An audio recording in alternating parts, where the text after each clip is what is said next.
pejo to be bro timo kamano.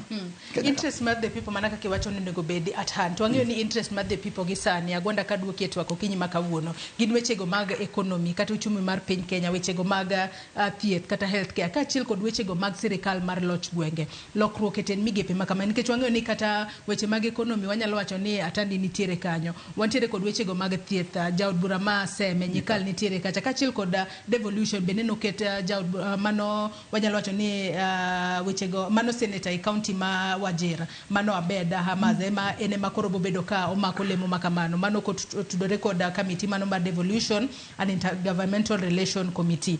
Magi gik ma hinyo jopiny ahinya to timo lokruoge ne committees makamagi ere kaka obro prioritize kata oboketo ng'ala manyime gigo mamulo ahinya ngima jopiny. Adwa ng'isi gimoro ma jopiny ok ong'eyo.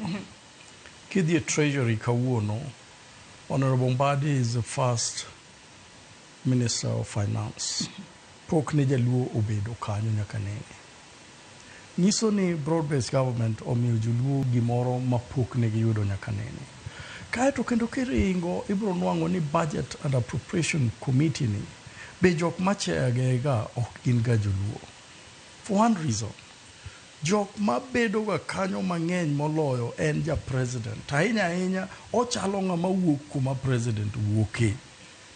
Mane mebro ng'iyo tinwang'o ka Central Province nitie more development kata migepni mag maendeleo moloyo kumora mora nikech gisebedo gi president di ariyo.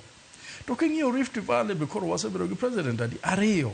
Nyiso ni ka wawacho wach kom mar chairman of Budget and Appropriation Committee. Nyiso ni budget no, appropriation en golo pesa, kendo pogo pesa no, ne department mora e Kenya ka.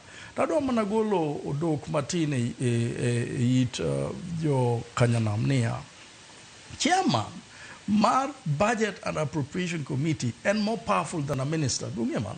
And more powerful. Nikech kila minister mantie Kenya ka nyaka dhi mana ira tandi kung'isa ni meda pesa matine migao nani.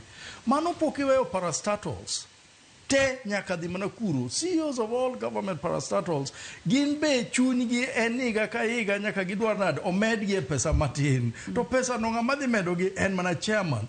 Kamae kake gini wuotho, ji ok ong'eyo kake budget itimo. Budget in your department of Ministry of Health, utimo budget kendu. Ka osetimo budget kendu, to on the needs, ntiere current, ntiere development, ntiere gik moko mang'eny e kuondego kamano. Kae tukao pesa no tutero, uwacho ni mae budget wa tutero treasury. Treasury kacha bentie jok ma budget, gimbe tijgi manang'eyo budget uni. Toge wacho ni within this budget ochalo nade. Treasury kao gino tero parliament. Iwinja. Kose tero parliament kucha, koke gido bedo jogi piny.